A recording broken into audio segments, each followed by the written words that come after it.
उत्तर पश्चिम railway के महाप्रबंधक अमिताभ का अजमेर दौरा। उत्तर पश्चिम रेलवे महाप्रबंधक अमिताभ आज अजमेर मंडल के एक दिवसीय दौरे पर अजमेर रेलवे स्टेशन पहुंचे। वरिष्ठ मंडल वाणिज्य प्रबंधक BCS चौधरी और मंडल रेल प्रबंधक राजू भूतड़ा ने उनका स्वागत किया। अजमेर स्टेशन पर महाप्रबंधक उत्तर पश्चिम रेलवे ने अजमेर स्टेशन पर किए जाने वाले रीडेवलपमेंट के कार्यों की समीक्षा की और अधिकारियों से इस संबंध में चर्चा की। उन्होंने अजमेर स्टेशन के प्लेटफॉर्म नंबर 1 पर स्थापित किए गए नए गेम जोन का भी निरीक्षण किया और कहा कि इससे यात्रियों और उनके परिजनों और विशेष रूप से बच्चों को गाड़ी की प्रतीक्षा के समय में व्यतीत करने के लिए मनोरंजन का बेहतर विकल्प मिल सकेगा। इस अवसर पर प्रमुख परियोजना प्रबंधक गति शक्ति अनूप कुमार शर्मा, अपर मंडल रेल प्रबंधक विकास बूरा सहित मंडल की अन्य शाखा अधिकारी और कर्मचारी उपस्थित थे।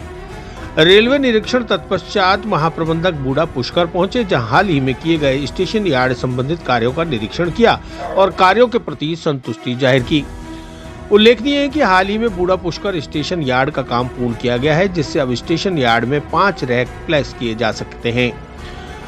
बूढ़ा पुष्कर स्टेशन पर गाड़ियों के खाली रैक को प्लेस करने के लिए स्टेबलिंग यार्ड बनाया गया है, जिसके अंदर 6 लाइन है, एक मेन लाइन, एक लूप लाइन और 4 स्टेबलिंग लाइन है।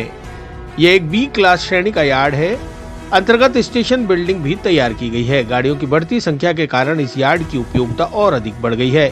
इसके पश्चात वे पुष्कर रेलवे स्टेशन पहुंचे और नवीनीकृत रिटायरिंग रूम सहित अन्य यात्री सुविधाओं का निरीक्षण किया और पुष्कर मेड़ता नई रेल लाइन के अंतर्गत स्टेशन की नई बिल्डिंग के जारी कार्यों को देखा और आवश्यक दिशा निर्देश भी दिए। अटका हुआ तो कुछ भी नहीं है, धीरे धीरे करके सारे ही सैंक्शन हो रहे हैं। काफ़ी दिनों से सांगानेर भी रेलवे बोर्ड में था, सांगानेर सैंक्शन हो गया, पाली मारवाड़ भी सैंक्शन हो गया और कई सारे प्रस्ताव अभी हैं रेलवे बोर्ड में, लेकिन धीरे धीरे करके उनको मेरिट्स के आधार पे जहाँ पे ज़्यादा आवश्यकता है, जो स्टेशंस में ज़्यादा काम होने की ज़रूरत है, उनको पहले किया जा रहा है और निश्चित तौर पे समय के साथ अब ये तो मेरे लिए कहना मुश्किल है, लेकिन निश्चित तौर पे चूंकि प्रस्ताव गया हुआ है और लगातार डिस्कशन में है, अभी कोई रिजेक्ट नहीं हुआ है, रिग्रेट नहीं हुआ है, तो सैंक्शन होगा। कब सैंक्शन होगा इसके बारे में थोड़ा कहना मुश्किल है। तो रेलवे कितना तैयार है सुरक्षा को लेकर? अब तो लग रहा है कि माहौल सब बिल्कुल नॉर्मल है और पिछले 4-5 दिनों से जो भी रेलवे की तैयारी थी, मुझे कहने में बहुत खुशी है कि हमारे NWR के चारों मंडलों ने बहुत अच्छा इस पूरी तैयारी में जो उसका आउटकम था, बहुत ही अच्छा आउटकम था। हालांकि अजमेर मंडल और जयपुर मंडल पे असर नहीं था ज़्यादा, लेकिन बीकानेर मंडल पे और जोधपुर मंडल पे इसका काफ़ी इम्पैक्ट था। और कल रात को भी कुछ खबरें ऐसी आई थी जैसलमेर साइड से, लेकिन सब कुछ नॉर्मली रहा ब्रॉडली। जितनी गाड़ियां हैं उनका संचालन सब नॉर्मल हो गया है, कल शाम से नॉर्मल हो गया है। कुछ रेक्स जो कैंसिल किए गए थे वो भी आज वापस आ गए हैं और अब आज से हम लोग कह सकते हैं कि पूरा जो ट्रेन ऑपरेशन है NWR में वो बिल्कुल नॉर्मल है। अजमेर स्टेशन के सुधार को लेकर सर कोई दिशा निर्देश? अजमेर स्टेशन काफ़ी बड़ा स्टेशन है, इम्पोर्टेंट स्टेशन है और यहाँ पे जो मूलभूत सुविधाएं हैं वो लगभग सारी हैं, लेकिन आप सभी जानते हैं कि जैसे भारत सरकार का एक डिसीजन है स्टेशंस को और ज़्यादा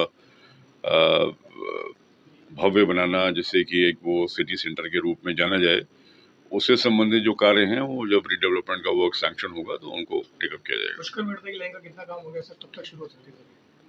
पुष्कर मेड़ता को सैंक्शन हुए अभी 1 साल हुए हैं करीब इस प्रोजेक्ट को, और जैसे मैंने आपको बताया अभी चीफ सेक्रेटरी राजस्थान के साथ मीटिंग हुई थी, उसमें कलेक्टर अजमेर ने इन्फॉर्म किया कि जो लैंड एक्विजिशन से संबंधित मुद्दे थे पुष्कर क्षेत्र के, वो रिजॉल्व हो गए हैं और 20A जो होता है इसमें इंटेंट होता है। चिरंजीवी भव भाग 1 7 चिरंजीवियों के रहस्य की वैज्ञानिक खोज करें। नरेश राघानी मधुकर की चिरंजीवी भव विज्ञान कथा और पौराणिक कथाओं का एक असाधारण मिश्रण है, जो आपको प्राचीन हिंदू पुराणों के माध्यम से एक रोमांचकारी यात्रा पर ले चलेगी। हिंदी और अंग्रेजी में उपलब्ध है। अपनी कॉपी आज ही बुक करें।